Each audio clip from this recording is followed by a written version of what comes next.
Limit को बढ़ानी चाहिए। किसान कड़ी धूप में पसीना बहाकर अन्न पैदा करता है, जिससे देश के लोगों को 2 वक्त की रोटी नसीब होती है। फिर भी किसान परेशान है। कई ऐसी समस्याएं हैं जिससे किसानों के सामने आर्थिक संकट खड़ा हो जाता है। क्या है सिरोही जिले के किसानों की समस्याएं? देखिए फर्स्ट इंडिया की एक खास रिपोर्ट।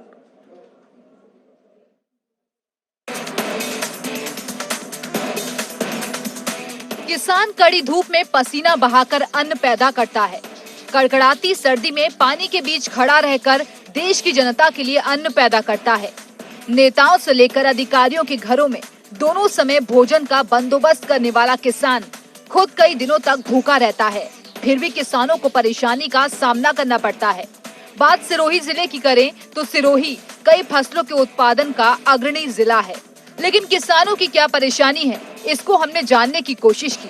सर्द रातों में तपता है किसान, गर्मी में तेज धूप में पसीना बहाता है किसान, लेकिन किसान को लेकर के सरकार कितनी सजग है, इसको लेकर आज हम सिरोही जिले के किसानों से बात करेंगे। सरकार के जो योजना है, योजनाओं का फायदा किसानों तक पहुंचता है या नहीं पहुंचता है, इसको लेकर हम सिरोही के किसानों से बात करते हैं। हमारे यहाँ पे सबसे बड़ी समस्या ये जो हम नेता सुन के भेजते हैं, जैसे हमारे पिंडवाड़ा आबू से विधायक है, तीसरी बार बना है। हमारे स्वरूपगंज में कृषि मंडी बने हुए करीबन 20 साल हो गए हैं, लेकिन वो खुद यहाँ का नेता है, वो पूंजीपतियों से मिला हुआ है और पूंजीपति और अफसर मिलकर जाल बिछाते हैं और हम किसान उसमें फंस जाते हैं।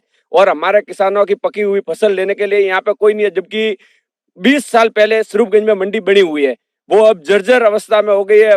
अभी हमने मेहनत करके वहां पे धरना प्रदर्शन करके उनकी दुकानें निरस्त की है, लेकिन अभी तक ऊपर प्रशासन ने कोई ध्यान नहीं दिया। अभी वही स्थिति बंद पड़ी हुई है।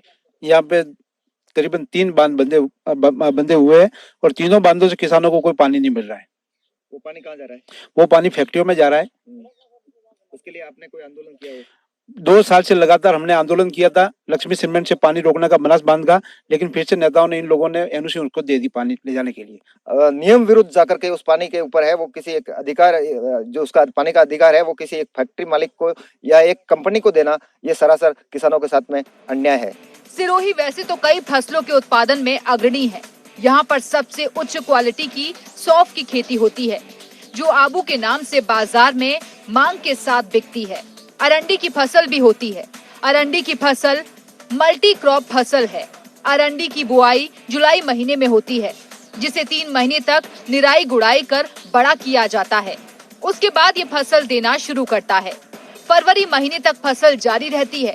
इसके अलावा मक्का, गेहूं, सरसों, मूंग, तिल और ग्वार की फसलें बड़े पैमाने पर होती हैं। यहाँ पर किसानों की भौगोलिक परिस्थितियों के हिसाब से अलग अलग समस्या है, मगर सबसे बड़ी समस्या हमारे लिए पानी की है।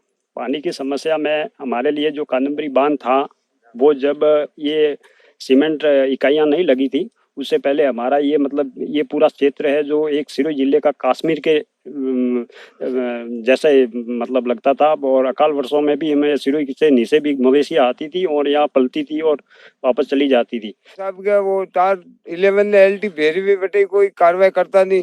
फिर जुड़े तो ये नहीं आवता बटे 6 महीनों हम दी द्राव तरह मरे, कोई बन्नू हुन में नहीं, सब बेपरवाह खूब बताविया लावेन के पोस्ट फूट 11 वायर निशल के तो कौन नहीं देता। सिरोही जिले के किसान बड़ी मात्रा में फसलें पैदा करते हैं, बावजूद जिले में एक भी मंडी नहीं है। यहाँ के किसानों को अपनी उपज बेचने के लिए गुजरात पर निर्भर रहना पड़ता है, जिसके परिवहन में ही किसानों को बड़ा खर्च करना पड़ता है। किसानों के सामने सिंचाई के लिए पानी का भी संकट खड़ा हो गया है। सिरोही से फर्स्ट इंडिया न्यूज के लिए विक्रम सिंह करनौत की रिपोर्ट।